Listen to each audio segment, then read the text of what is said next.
Alabado sea Jesucristo. Seguimos recorriendo el diario de Faustina en este contexto de la novena a la Divina Misericordia.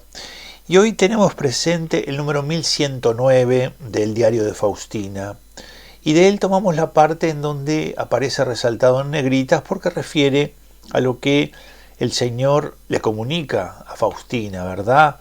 Y allí le dice lo siguiente a Faustina, le dice: deseo conceder el perdón total a las almas que se acerquen a la confesión y reciban la Santa Comunión el día de la fiesta de mi misericordia.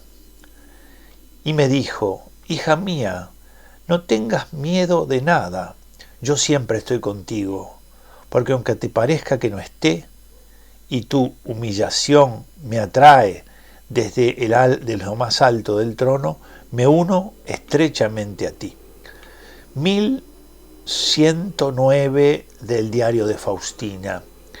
Recordemos que el Papa Juan Pablo II, este gran apóstol de la Divina Misericordia, como la providencia de Dios fue llevando por estos caminos el conocimiento de la Divina Misericordia, como él, siendo obispo allí en Cracovia, tuvo contacto con esta devoción, cómo llegó el tiempo favorable, es decir, cómo llegó el momento en que ese hombre santo fue sumo pontífice y no solo dio a conocer, sino que llevó adelante esos planes del Señor, porque está claro que aquí el Señor le dice a Faustina, le dice de que quiere regalar, que quiere establecer un día destinado a la Divina Misericordia. Bueno, el Papa Juan Pablo II llevó a término esto, y entonces en un documento que se saca a nivel de la Santa Sede, se nos da a conocer que ese día es el segundo domingo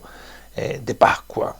Allí se dice justamente: el Evangelio del segundo domingo de Pascua narra las maravillas realizadas por nuestro Señor Jesucristo el día de la resurrección en la primera aparición pública.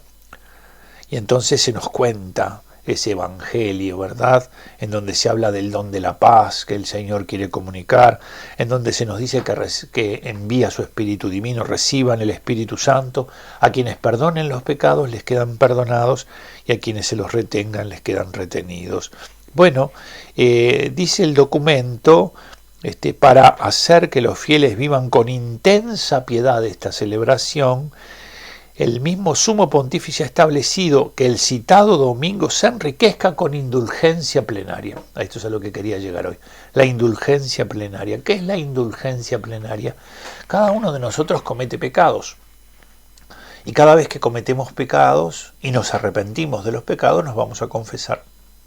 Cuando se realiza la confesión, entonces podríamos decir que la meta a la que estábamos destinados por el pecado, que es en el pecado mortal el infierno, eso se nos perdona.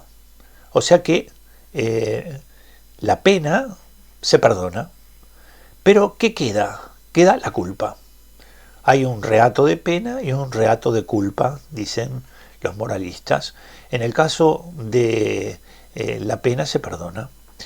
De allí que ¿cómo vamos nosotros a purificarnos de esa realidad? Por ejemplo, imaginen esto, ustedes, un papá abandona su casa, abandona a su mamá, a la esposa, perdón, y abandona a los hijos. Y entonces esa mamá, en medio de los avatares de la vida y de mucho sufrimiento, a veces toma decisiones que no son las mejores, agobiada por problemas que tiene. Los hijos muchas veces necesitarían al papá cerca para que... Bueno, este papá se ha comportado muy mal, ¿no? Esto no es el ejemplo de todos los papás, porque hay papás que son excelentes, pero... pongo un ejemplo.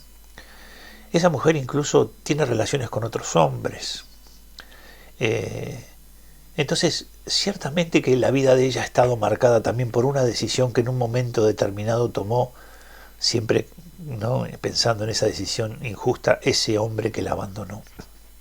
Él se está por morir, y cuando se está por morir el Señor viene con su auxilio a que se arrepienta de sus pecados y a que se pueda salvar. Y entonces él se arrepiente de todos sus pecados y entonces el Señor le concede la salvación. Pero ¿qué pasó con todas esas injusticias que ha hecho a lo largo de toda su vida? ¿Qué pasó con todos esos males que se desencadenaron a partir de las decisiones suyas? Y podría ser a la inversa, ¿no? La mamá que abandonó al papá y a los hijos. No viene al caso, pero bueno. A mi mamá la abandonó y se la dejó a su papá cuando ella era pequeña. Y fíjense que puede darse el caso de ¿qué pasó con todas esas injusticias, con todas esas realidades malas, con todas esas situaciones que se dieron en un momento determinado de la vida? Bueno, el Señor le perdona el destino que merecía por los pecados graves que había cometido, por ese arrepentimiento que tiene al final de su existencia. Pero ¿y todo lo otro, toda esa otra injusticia, cómo se repara?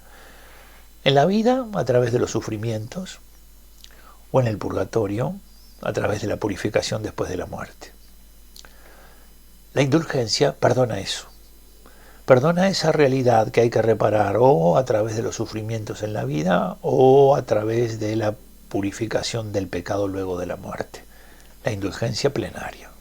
Es decir, se cumple un poco lo que Jesús dice en ese numeral que yo te leía a Faustina. Les dice, deseo conceder el perdón total a las almas. Deseo conceder. Yo estoy leyendo una traducción, lamentablemente no tengo el original para ver si es así de precisa la traducción, pero pienso que sí. El perdón total a las almas. El perdón total es ese. No solo se te perdona el pecado cometido y por lo tanto el lugar merecido, ¿verdad?, que tenías por ese pecado, sino que también se te perdona el reato, el desorden, la injusticia, todo lo que crea ese pecado en tu vida. ¿Por qué? Por un acto de misericordia divina.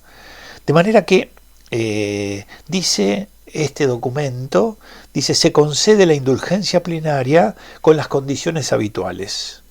¿Qué quiere decir esto? Hay que confesarse sacramentalmente, hay que recibir la comunión y hay que rezar por las intenciones del Papa. Estas son las condiciones habituales. Ahora,